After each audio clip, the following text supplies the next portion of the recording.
to food sovereignty, expert allies, and everyone in between. As I said, my name is Kateri Tuttle. I was born and raised in St. Paul, Minnesota, and I am Santee and in Wahpeton, Dakota. Twin Cities, or Minneapolis and St. Paul, are the traditional homelands to the Dakota people. At this time, I invite you all to let us know who you are, where you're joining from, and acknowledge the traditional homelands of the Indigenous people where you are, if you know, or if you're joining us from a reserve or your own reservation around Canada or the United States, let us know where you're from too. Right now, I'll go through a couple audience participation guidelines.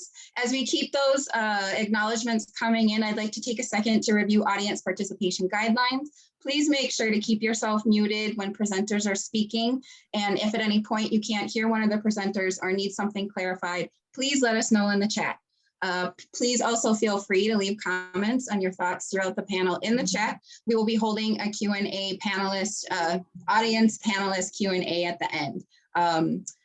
You can also put those Q&A into the chat during this presentation, and I will be monitoring the chat and trying to write them down. But if there are a lot of people attending today, it's always easiest to throw those in whenever the Q&A comes up after the panelist presentations. So something to keep in mind.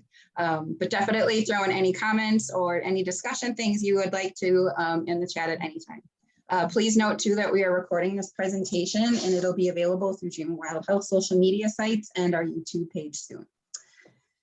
I am the program coordinator for the Indigenous Food Network. The Indigenous Food Network aims to increase access to healthy Indigenous foods and increase consumption of healthy Indigenous foods. It also provides an opportunity for Native-led organizations in the Twin Cities to work together to rebuild a food sovereign system by identifying and leveraging community assets.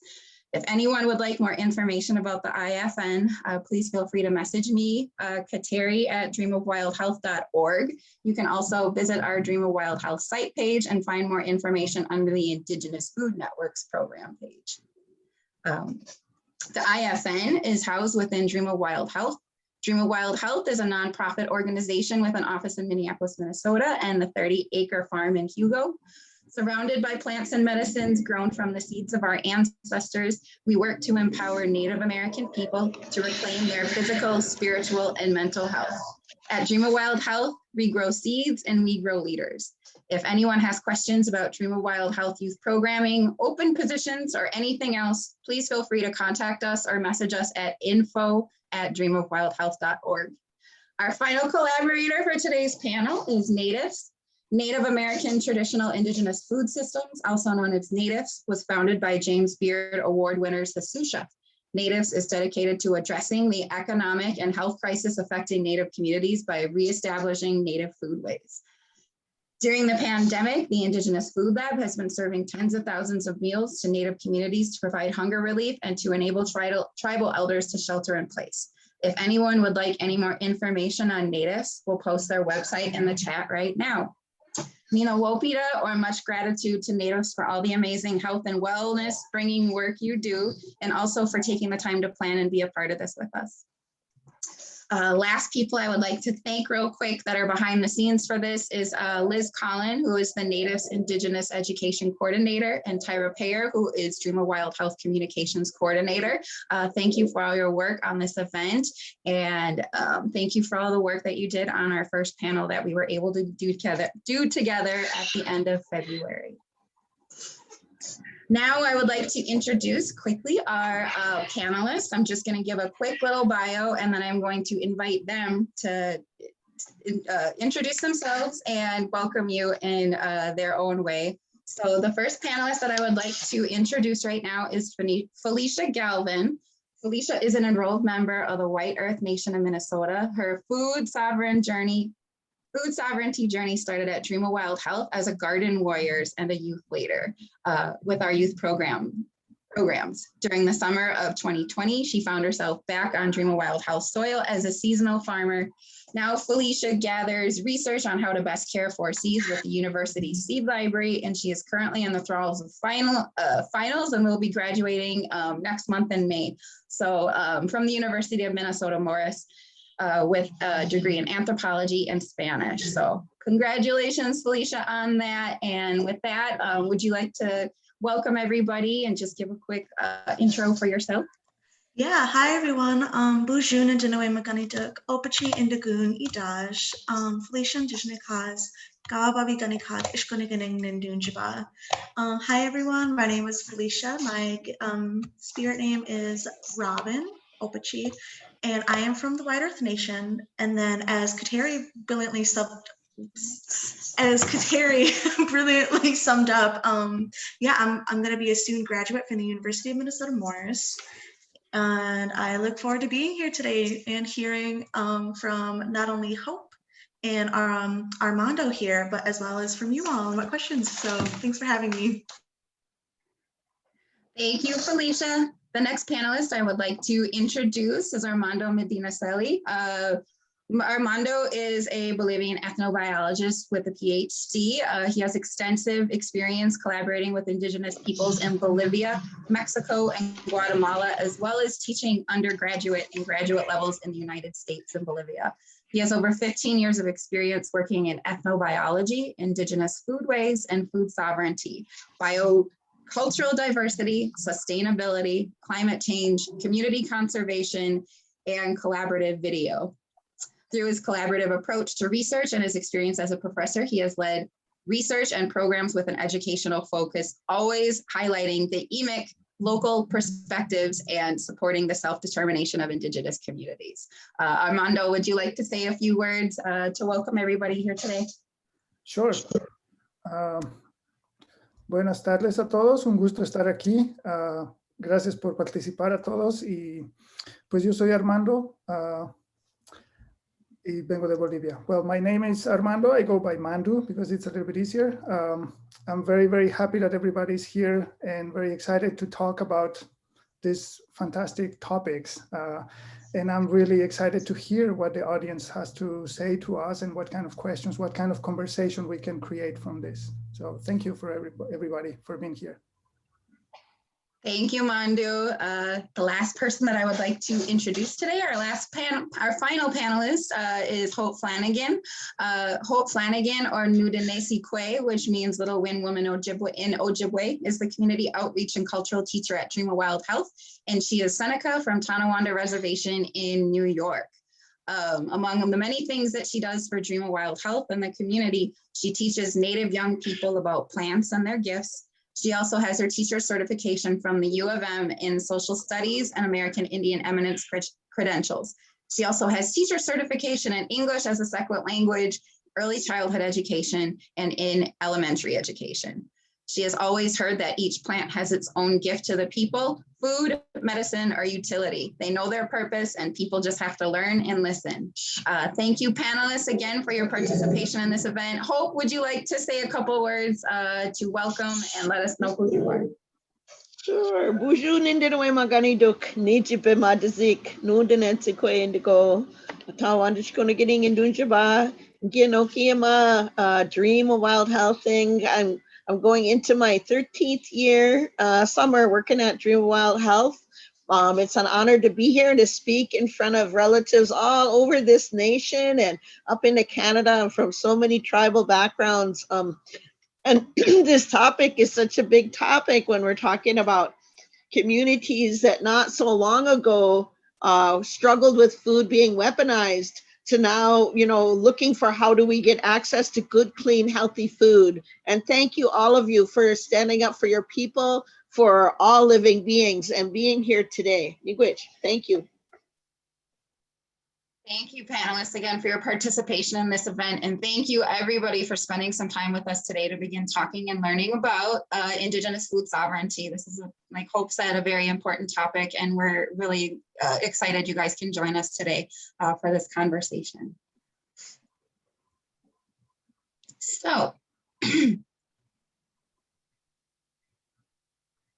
all right. I think we're ready for slide one, and then I will introduce Felicia again, and Felicia can start this discussion here for about Indigenous food sovereignty and the definition. Yeah, hi everyone. So how we were thinking about starting this conversation off is including a definition from La Villa Campesina, the International Peasants Movement. which is an international program that focuses on agrarian reform and rights of farmers and peasants. So from this movement, we have the definition here that states food sovereignty is the right of peoples to healthy and culturally appropriate food produced through ecologically sound and sustainable methods, and their right to define their own food and agriculture systems. So for me personally, I really like this definition here. And what stands out to me is that it outright states not only healthy access food, but as well as for culturally appropriate foods. And for me, being involved in Indigenous sovereignty, I have been learning about connections to food, connections to land, and connections to culture. So in that sense, I think that it's really a holistic, this definition is holistic, and that it encapsulates a lot of what indigenous peoples have been trying to reclaim. So yeah, that was a little bit of my first thoughts. If Mandu, you want to explore some of those, add your own thoughts. Sure, of course. I agree with you that this is like a really, really nice definition. I like it that it's also quite broad, because this is a topic that covers so many things, so many aspects of our lives in general. So highlighting like the importance of having healthy foods and all of that, of course, but very importantly as well, the cultural aspect of foods, you know, like that we should be eating whatever is culturally appropriate to us, but also on top of that, things that are ecologically sound, you know, that are not only culturally appropriate, but also ecological appropriate for the environment where you are. And focusing also in all the important aspects of food in general that encompasses like all the bigger topics that we're discussing these days about sustainability and climate change and all of that. So thinking about sustainable methods and like giving the power to the people to decide which ones are the best ways to deal with all of this, and with the ways to produce your own food, the ways to consume your own food, and define which ones are your foods, you know, like, and give the freedom in a sense and the power to the people to decide what do you want to eat, how do you want to eat it, how do you want to produce it. Always keeping in mind this conscious of the being environmentally friendly, environmentally conscious, but also highlighting a lot, again, coming back to the cultural aspect of foods, which is something so important, something that in general, I think in the Western world, we are kind of losing a little bit that connection with our food. We usually see food almost as a mere transaction at the grocery store, and that's it, you know, but we are forgetting that there is like a cultural aspect of it, that it's extremely valuable, extremely powerful, that not only feeds our body, but also feeds our soul, our spirit, and all of that, you know, and also feeds our connection to our land, connection to our families, connection to our friends, and all of that. So I think a definition like this, it can make you talk so much because it's such a broad topic, and I like it that it's broad, because at the same time, this is not like a closed definition. It's something that it's in the making, constant making, you know, so this is not like a recipe, something that can be applied. It's something that it's a process in action. So the whole idea of food sovereignty is a process in action of being involved in this. Therefore, the definition sometimes can be understood a little bit different, or sometimes might change a little bit according to our newer times, newer areas, and all of that. But yeah, so food sovereignty is something so big, so powerful, so important that we all should be thinking about it, because again, it shows us a little bit and encourages us to reconnect with our foods, therefore reconnect with our land, therefore reconnect with our environments, with everything that surrounds us, basically. So, yeah. Oh, bonjour, Niji Benmadazik. Hello, all my fellow living beings. When I say that, I'm not just talking to the people. I look at this definition and I see three parts to it.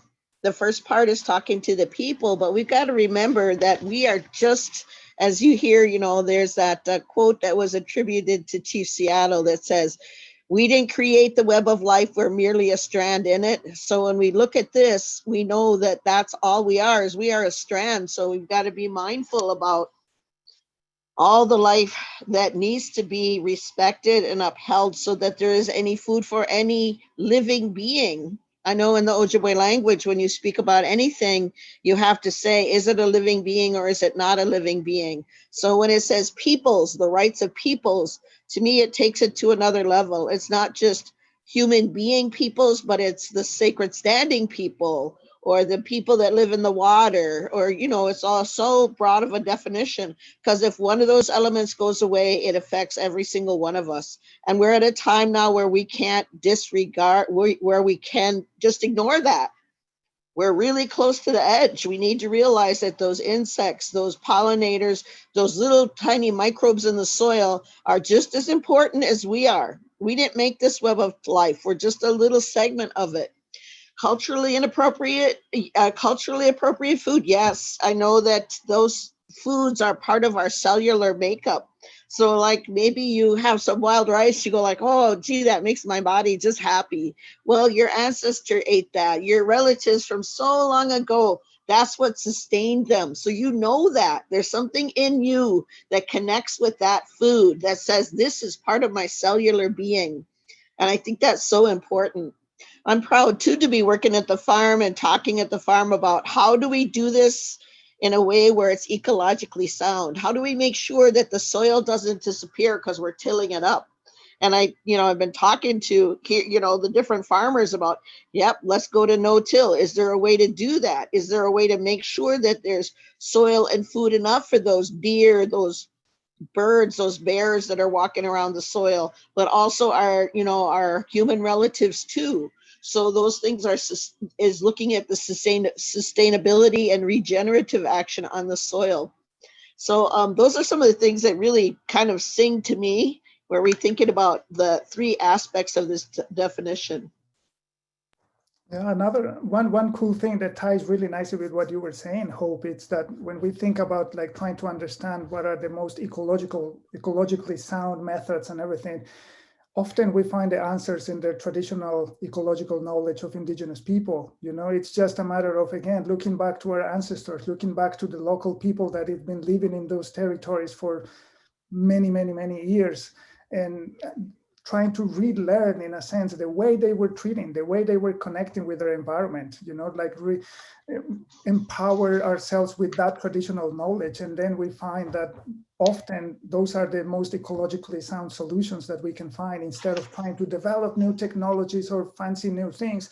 Sometimes it's just like, think a little bit, go back to our culture, go back to our traditions, talk to the people around us, learn about the environment, learn about the knowledge that we collectively have, and apply that to our connection with the land and our foods. And sometimes that's the best way to go. And that shows, again, this important connection between the cultural side and the environmental side of the whole thing. So, and all of that, it's what it helps us to get the food that Mother Earth is providing to us, and it's offering it to us, and we can get it in a very respectful way by collectively sharing all this knowledge, all these experiences as well. One thing that I'd like to add, jumping off of Mandu there, was sharing knowledge. And I think what this definition also really does, like Mandu and Hope are both saying, is the right of peoples. And what I really like about that is peoples plural. So I think that really hones in on the fact that Indigenous food sovereignty is a very fluid and depending on the culture and the people itself, like, you can learn not only about your own geographical space, your own historical culture there, but also that it also includes that, like, there's so much to learn from other Indigenous peoples across continents, so I think that's really important, and why Indigenous food sovereignty, I think, is really inclusive. And when we use the right of peoples. So I just wanted to add that in there. For sure, when we're thinking about food sovereignty in general, we don't need to separate ourselves from our own beliefs of it. It's just like a collective thing, so we have to understand, and we have to remember that when we talk about food sovereignty, this refers to to solidarity instead of competition. We're not trying to see like who knows more, who knows better or anything. We're not competing for it. This is solidarity. This is sharing, you know, this is sharing knowledge, sharing experiences, sharing foods, sharing aspects of our traditions, our cultures, you know, in a way that it's very beneficial for everything, for all our living beings, for all living beings that are around us, that we are part of this system all together. It's not just humans, it's not just the environment, it's not just the animals, it's all of us together, like Hope was saying, including those microbes, including those little insects, including the rivers, the rocks. We are all in here together. So we have to think, when we think about solidarity and sharing everything, it's not just sharing between ourselves, but it's sharing with Mother Earth, it's sharing with our environment, it's sharing with everything, you know? And that's something that makes food sovereignty is something so important, because it's kind of bringing us back to this idea of reconnecting with the land, with everything on the land, all the living beings, you know, even a One of the things that challenges us is that in an ancestral way of looking, we're going to have to change our view of money. Because when people get into that concept of, oh, I'm going to produce more food, I'm going to do it cheap and fast, and I'm going to use lots of toxins and lots of fertilizers and lots of pesticides. And what happens is we end up getting at odds with each other, because then we're looking at what looks like food, but no longer is food because it doesn't have the nutritional value. So we have to look at, if we don't have healthy soil and we don't have healthy water and we don't have healthy air, we're not going to get the nutrition to be able to create that balanced human or that balanced living being that has clean water, clean air, clean soil, and clean food. So you have to think of the whole person. Is the person spiritually, emotionally, mentally, physically balanced? That means we're going to have to do more physical work. And a lot of people don't want to do that. They'd rather say, I'm just going to have money. Well, money, you can't eat money. You can try to eat food that doesn't have nutrition in it, but it's not going to feed you.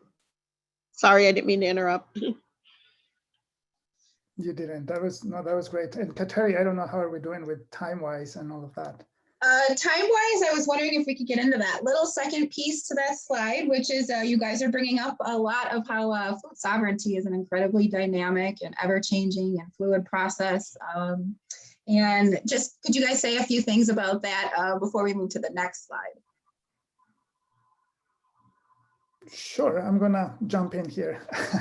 Well, yeah, like you were referring right now, like that's a very important aspect of food sovereignty that we have to understand. We all have to understand that it's a dynamic process. It's a fluid process. You know, it's not something that is static. It's something that it's so connected with culture again, with the definition of culture, what culture really means. It's something that we are learning every single day. We are enculturating ourselves with our own culture. We are learning about our culture every single day. It's something that never ends. Food sovereignty is something very, very similar. It's connected to that idea that it's dynamic, that we are learning it constantly, but also it's adjusting, it's adapting to new environments, it's adapting to new climate, because the climate now it's changing so fast, and we are having to adapt to this in different ways. And we believe strongly that food sovereignty is a good approach to those problems, global problems that we have, because we're talking right now about like the ecological aspects of all of this. But of course, all of that connection also, like Hope was saying, the water, the nutrients and all of that, it's also really important to have a really good source of energy. We need the sun, you know, and like the way we're going now, we're like blocking in a sense the sun because we are ruining our environment overall. So there's so much to think about that. But yeah, food sovereignty is this dynamic process that it's constantly changing, constantly adapting, and constantly moving in different ways, especially in a globalized world, you know, that we have people coming, gathering from so many different parts of the world, gathering in certain areas, and everybody brings their own knowledge, their own traditions, their own customs. And of course, that forces us to understand a little more that like how dynamic is our life, how dynamic is culture. So how dynamic food sovereignty also is, how we can learn aspects of from other cultures related to food, and we can incorporate into ourselves. and make it our own, while we share some of our knowledge and experiences and ingredients as well from other parts, you know. And again, coming back to the idea that Felicia and I were talking about, this idea of sharing is something so important. Sharing knowledge, sharing experiences, sharing food, you know. I think we have to look too at what's coming, because I know you're just watching this week, watching the sweetgrass popping out of the ground. It's trying to seed before it's even out of the ground. So things are changing, things are happening, and we need to pay attention to what's happening so that we can look, well, maybe I won't have access to this, even though this is a deeply respected plant that we've eaten for many, many generations. It might be moving out of our zone. It might be moving out of our reserve. So we have to be willing to say, who's coming and what's its gift? You know, how is it food? How is it presenting itself? So we might say, oh, that's a weed. We can't afford to think like that anymore. We have to think about, how did the people that were familiar with this food or with this plant, how did they have this as a food source? You know, actually, I think that's a really good transition, Kateri, if you're ready to jump to that next slide. And right, so here, actually, Hope, I think you wonderfully led us to our next point, actually, which is a quote from you, funny enough. And the quote here is, every plant has a gift. And as Hope was saying that, and Kateri noted as well that, you know, each plant has its own gift as a food, a medicine, or utility. And, excuse me. And what I'd like to highlight here as well is that every being, or every living being in each one of you has a gift, which is, excuse me, sorry, my cat is being in the way here. Hope, do you wanna take that away? Sure. I truly believe that in our legends in the Atazukanog, they talk about how the trickster welcomed all the living beings, every single one, every plant, every animal, and even us. We're the babies. And often I hear people say, we're the cranky babies. We're supposed to be learning from our elders, those plants, those trees, those insects. Pay attention and find out, how do they live in harmony with Mother Earth without destroying the earth? So each one of us, every single one of us, you might go, wait a minute, I'm not Native, I can't be a part of that. That's not true. We need everybody. We need everybody to think like this, or it's not going to work. We've got to think about, how do we make sure those little plants, that's how we live. I can't give you oxygen. I can't give you, you can't eat a part of me, but you can eat a part of a plant. You can breathe that oxygen. You can make clothing out of its gift. So all of us have to think, what can I do? How can I stand up for the water? How can I stand up for the soil?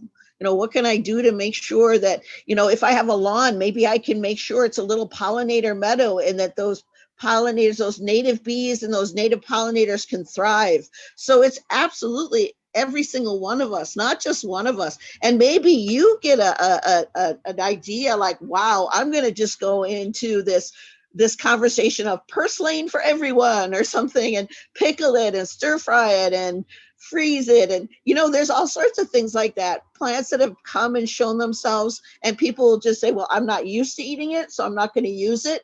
We're going to have to use creative ways of dealing with these things. And as Native people, we always were, but everybody is a part of it, not this time.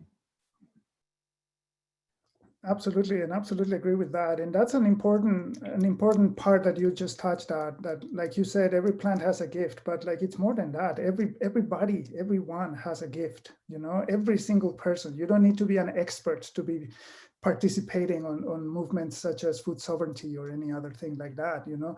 You just have the potential to participate in many different ways. And one of them is like by offering the gift that you have. It might be like Hope was suggesting, maybe you have some ideas how to use certain things in different ways that we didn't think of before or something.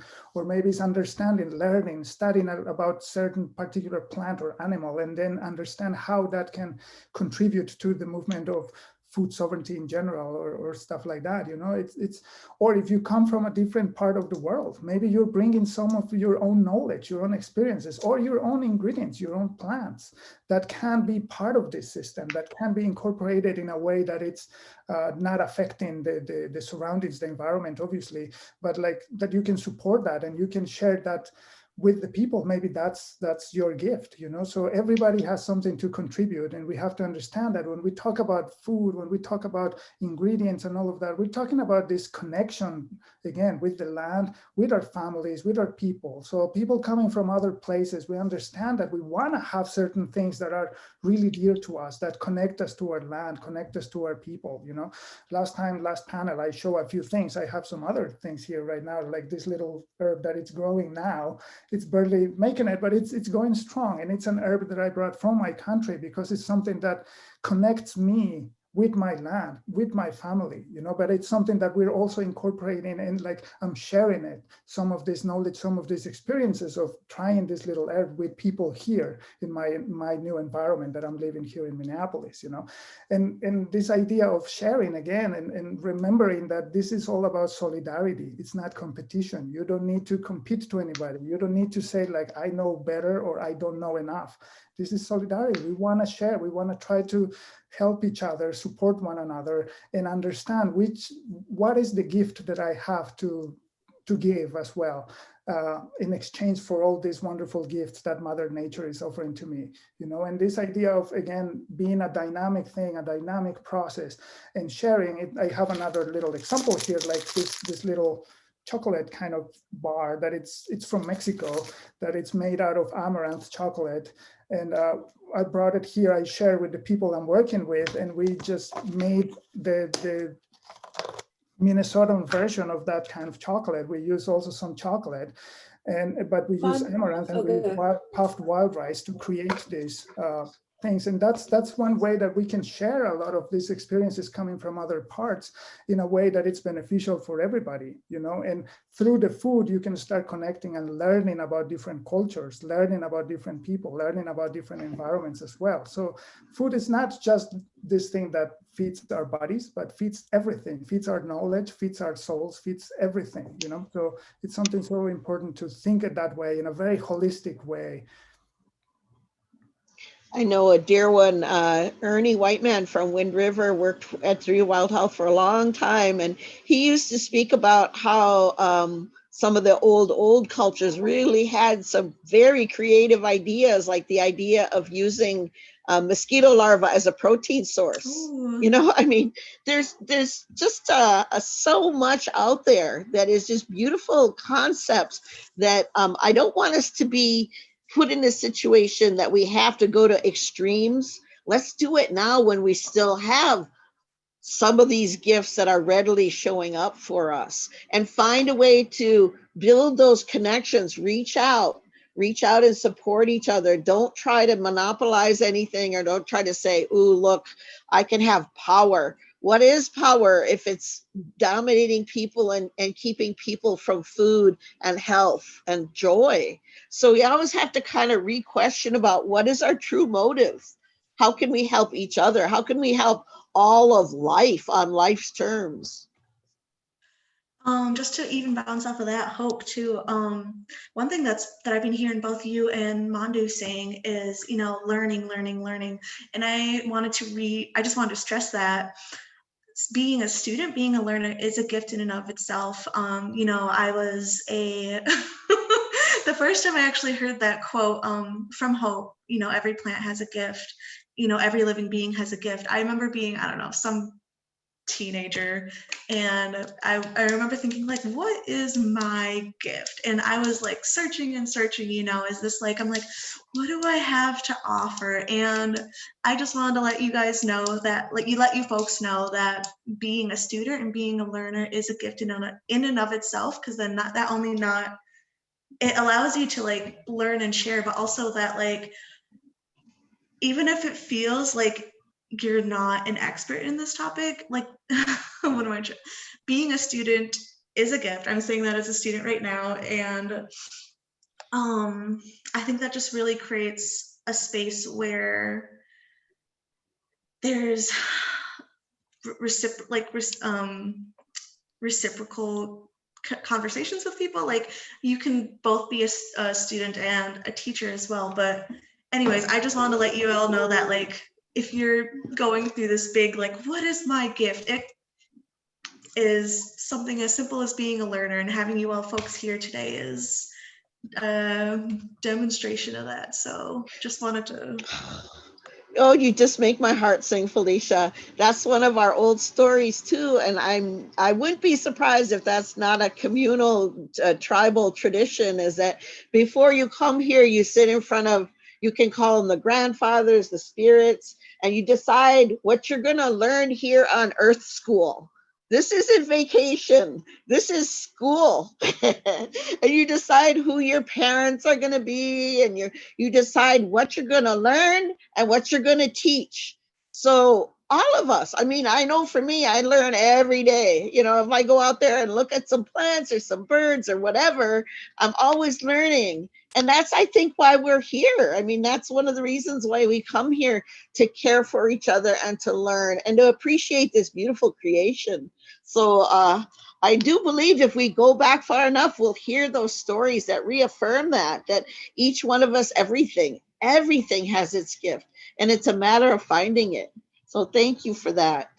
And the thing also is, I absolutely agree with both of you, but at the same time, we have to understand that, like, when we talk about learning, we're not just focusing on like the formal learning, you know, it's learning in every day, learning by participating in these kind of conversations, you know, and as part of that, we are here to learn from everybody as well. That's why we were encouraging from the beginning for the public to please throw some questions there and see if we can answer them, or at least we can share our comments and say something, because we are all here learning. And this is a big important step towards understanding what do we mean when we talk about food sovereignty, you know, and solidarity and sharing. There's no need to be an expert. There's no experts on this topic. You know, it's something that people get engaged and start learning and keep going. Like I said at the beginning, this is a process in action. You know, this is not something that a definition that somebody becomes an expert on it and that's it. It's something that we are constantly engaging, constantly debating.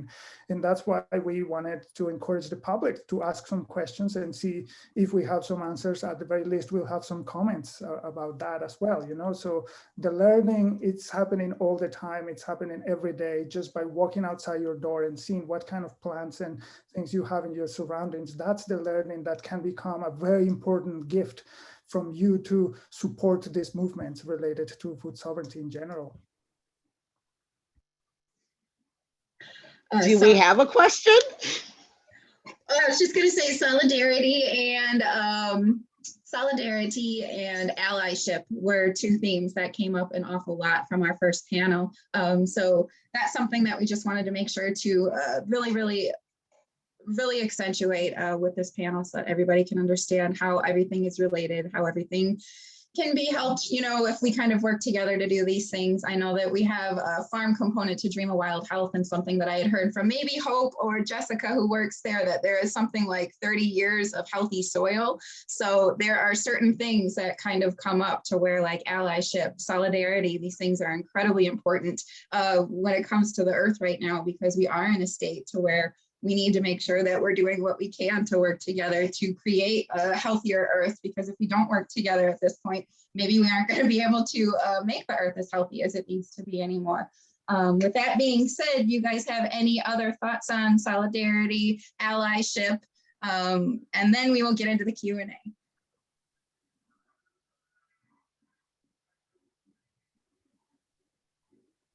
Well, I think when we talk a little bit about solidarity and allyship, that what I guess what we're trying to say is that this is open to everybody. This is open to every single individual who is interested on this. Again, you don't need to be an expert on anything. You don't need to have a PhD or any type of degree for becoming part of this movement related to food. Food is such an integral part of who we are. You know, as we said, food is something that identify who we are. There's many cultures that identify themselves through their foods, the particular ingredients and things like that. So it's something so important, so vital for all of us, that I think because of that, we all should be more of an integral part of this discussion, of these conversations of food sovereignty in general, you know. And so when we talk about allyship, there's always ways to participate. There's always ways to find your way, find your gift, and see how can you share it. Even if it's just like growing a little herb in your apartment, or by doing something else, you know, or by exchanging seeds with people that are going to be beneficial, or learning techniques about how to cook certain things, or what they mean culturally for those particular regions, or what kind of things you can bring if you're coming from a different country, or you're coming from a different state, or whatever, what kind of things you have to share. And engaging in those conversations, I think that is the most simple, but at the same time difficult way of engaging on this, because it means to be very humble and be very open to talk to people, to reach out to your neighbor, to your friends, to your family, and say like, hey, I'm curious about this, but I don't know anything. How can we figure it out? And maybe that's the first step to becoming an ally on this whole conversation, because then maybe you'll find some people that are going to say like, oh, actually, I know about that, or I know someone, an Native American tribe that lives in this area, that they use it. Maybe we can ask them, maybe we can learn from them. And that's the kind of, I think, like, again, simple, but at the same time kind of difficult, because it for some reason, it's kind of difficult for people sometimes to reach out and to feel humble and say like, I really don't know much about this. And that is something really important that we should try to go back to engage in this type of conversations and become an ally, you know.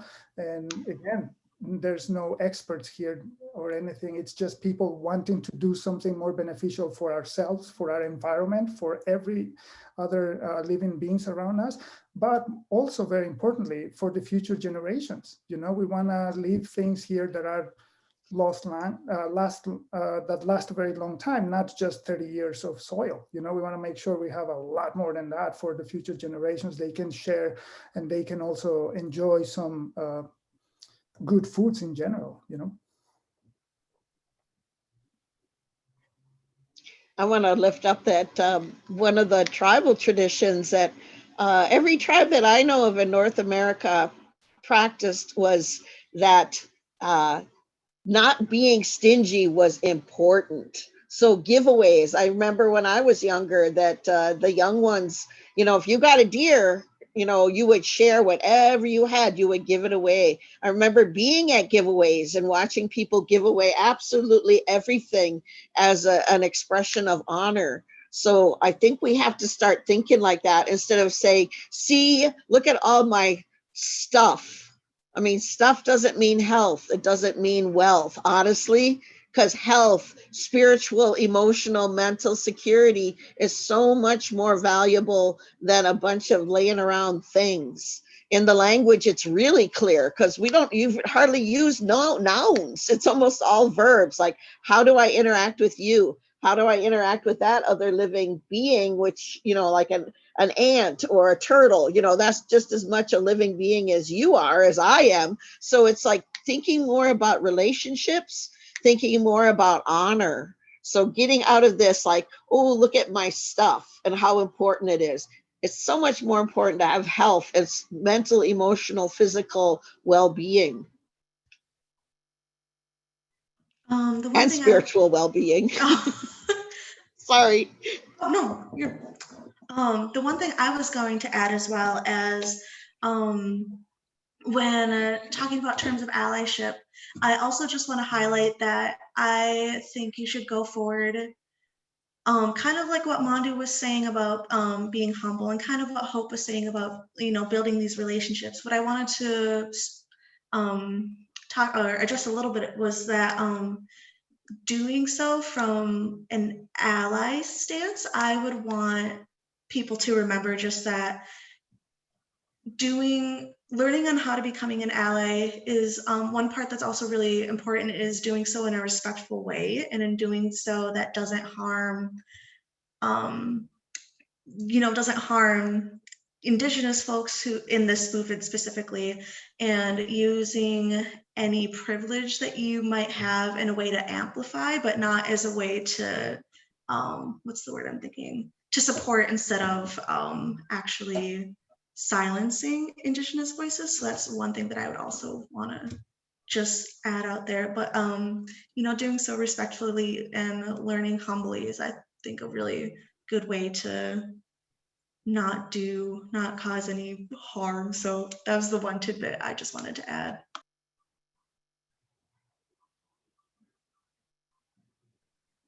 Thank you for those answers, panelists. We have a couple questions coming into the chat.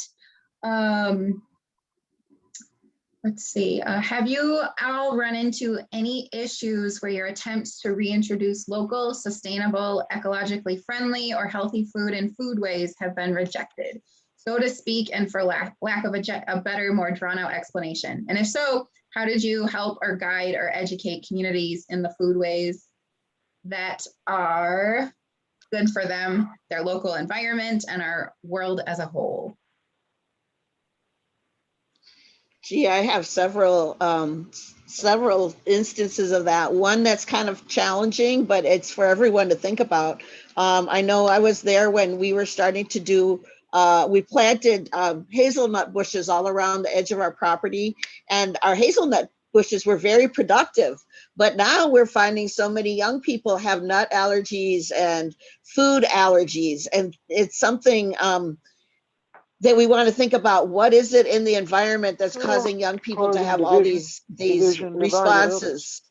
So it can be a challenge, because now we look at our applications from young people that are coming to the farm, and we'll see, oh gee, they have all these food restrictions because their immune systems are compromised from either, who knows, what they're eating, what they're breathing, what they're drinking. So that can be a real challenge. And I see that sometimes when you're, say, reintroducing some foods that people haven't eaten for a long time. Sometimes the texture or the amount of bitterness is an issue, because they'll say, oh, that's too bitter for me. But our old way of eating was we had a whole palate for bitter, and you don't taste that as much nowadays. So there's things like that that can be truly challenges with old style food systems.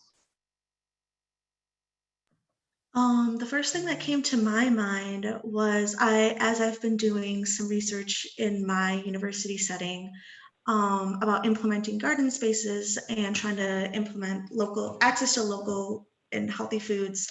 Some challenges that have come up is that as an institution, healthy and accessible foods isn't a priority right now. So something that I've seen people do to try to ensure that was working within the institution's guidelines, which has been great, because then they've been able to offer gardening spaces and such. But knowing that something as important as food isn't a priority has been something challenging, especially since this is a space where there are a lot of Indigenous students. My school has a lot of Indigenous students, and not having a way to reconnect with land, reconnect to culturally important foods has been something that students have been wanting. So it's so that's one challenge. Mandu, do you have any? I wish I had a happy thing to say about that. Well, I think like the whole question is really good, and it's definitely something that could be something really complicated, you know, because there's a lot of people that are not interested on thinking much about their food. They just, like Hope was saying, they just want to have the money to buy food and that's it. So, but I think that's one of the challenges of being part of this. And if someone is really committed to this process in action, if you want, it's just trying to find the best way to approach to those people, you know, maybe the best way, it's not necessary to show them how to grow those plants or how important they are. So maybe the best way to get to them, it's to do a little bit of research, if you want, about the environment, about the local plants, about the things, and try to share that with the people and say, like, this is why it's important to focus on this, you know. I'm not telling you have to grow it or anything, but maybe you can support this idea by understanding why, you know, like the importance of this. Or sometimes maybe it might be like, instead of trying to show people how to grow certain things and all of that, maybe it's just to share with them a dish already made with that ingredient, you know, and say, like, this is what I'm talking about, try it. And along that, attach some information that is relevant to it, like the importance of the cultural value of eating those things, the environmental value of eating or harvesting or producing it in certain ways, and try to find the paths in which you can engage people, because not everybody is into like growing things or like, let's just go, oh yeah, I'm going to go forage in the forest. Not everybody is into that, but I think everybody is interested on food. Well, we know everybody's interested in food because we have Excuse me. Hello. The best things we Hello. can find to share for people to eat. Hello. Anybody in? Ways to. Hello. Hello. I don't know what's happening there. But anyway, so I think there are different ways that we have to try. And I'm not saying this is easy or anything. It is a challenge. It is a commitment to try to find the ways to educate people that are not really interested in this. And remembering that this is like a commitment that we just have to try to find the ways, and like I said, understanding your neighbors, understanding these people, what are their interests, and maybe try to approach these concepts through whatever is interested to them and not necessarily to me or something. I think we're going to have to start with us. Hello. I think when you start with us and say, I'm going to prioritize food, and maybe I'm going to have to look at my budget and change. I'm willing to spend some more, any additional, or I'm going to have to shift something over this way. Because as far as I can see, just recently hearing that the average person eats a credit card of plastic every week. That can't be good for our systems. So we have to look at what are we going to do differently so we can maintain healthy organs, so educating people, like showing people, oh, gee, maybe you don't want to eat hot Cheetos. Maybe they're not going to support your biology. It's not going to be helping your physical form. So sometimes it starts small, just like you personally starting to try to do things differently, or maybe talking to people that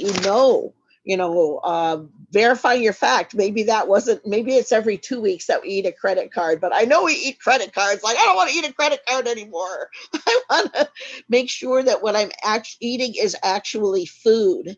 And I know that that's a problem now because so much of our systems are threaded with things that aren't food. So we have to be conscientious. We're going to have to be an informed public to stay healthy. So making sure that people think it through. Exactly. That is a really important point, like to be informed about things, to again, like Felicia was saying, to educate yourself, constantly learning about different things. Just 2 days ago, I had an interesting experience with a friend from Mexico that we're talking about Nutella, that everybody knows Nutella. And this person was telling me how much in her family, everybody, her kids and husband, everybody loves Nutella so much. And we're talking about that. And then, and it was so interesting how the whole idea was trying to make them understand a little bit that like the use of palm oil, for instance, which is the second ingredient in Nutella, it's something that it's actually hurting our environment right now. It's hurting Mexico, it's hurting a lot of the tropics in the world, but like this family, they were like, well, we just love it and that's it, who cares, and it was a very interesting way to see, like for me, how to figure it out a way in which we can engage in the conversation. And I managed to engage them in the conversation, explaining all of it. But luckily, because I am a little bit informed, I understand, and I've seen it firsthand a little bit, how the effects of the African palm plantations are having in our environments in the tropics in different parts of the world.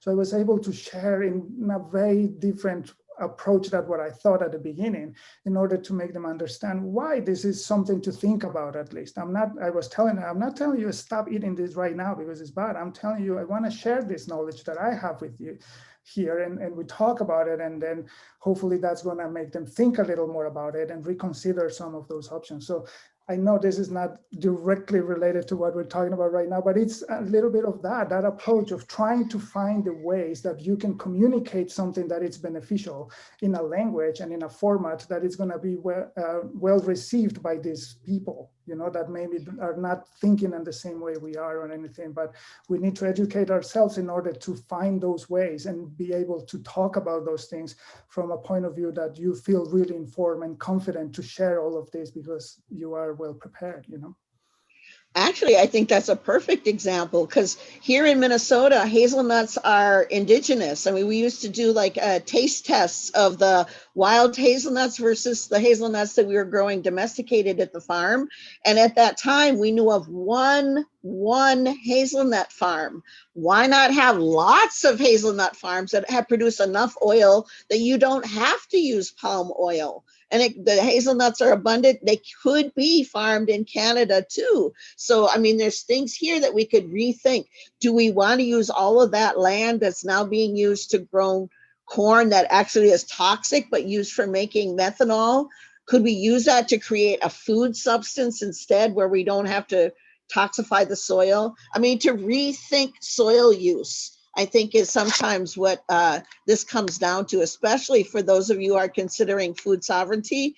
We have we're so fortunate here to have some clean water and some clean soil and actually some wildlife left in Minnesota. So if all of you, whatever you're looking at, if you can look at what are some of your indigenous crops, like hazelnuts here in Minnesota, that naturally are here and naturally thrive, why not see what naturally thrives in your environment? And maybe you don't have to have something that's so intensive on pesticides, herbicides, neonicotinoids, things that kill the pollinators. Try to look at it in a way where, okay, this works a little bit more in cooperation with the soil, the air, the water, and not in conflict with the soil, the air, and the water. Thank you for that, panelists. Well, everybody could probably see that we're right at 2 o'clock already. I think that was literally the fastest hour that I've had probably since the last panel that we were able to do at the end of February. So I really appreciate you guys coming and hanging out with us today. I know that there were some questions in the chat that we were not able to get to. We will go through the chat on our end and we will try to address those and get those things answered from our panelists and put that out on our social media. But with that, I would just like to ask like Felicia or Armando or Hope to give just like a quick, if there's any last thoughts that you guys might have about things. Well, the one thing I would like to say is that personally, I'm more than happy to continue this conversation with anybody who is interested. So please follow our website, natifs.org. You can find all my information there as well. And any questions, like Kateri said, we're going to review them. We're going to try to answer them because we want to make sure that this is a real conversation, that it's continuing, that it doesn't just end here with the end of the hour. We want to make sure that this continues, and whoever is interested on collaborating with us, helping with us, or just having a conversation about these topics, I'm more than welcome to have that with everybody. And thank you so much for being here, for being part of this conversation. And it's such a pleasure to spend some time with Hope and Felicia and Kateri. And so thank you all as well. I just want to say thank you for showing your interest, everyone, and don't give up the fight. There's going to be more and more of us, so support each other, you know, be kind to each other and encourage each other to do what we're doing in this field of health, and health for the land, for the foods, and for our food systems. Thank you. Yeah, as both Mandu and Hope said, thank you so much for your attendance and participation and interest. I think that's the first step in and of itself for, you know, trying to make a change. So thank you for coming. We appreciate you all being here today, and we will get back to you with some of those answers. Thanks for spending time with us today. Dokshta K1 Chiankekte, everyone. Oh, be good. Miigwech, thanks everybody.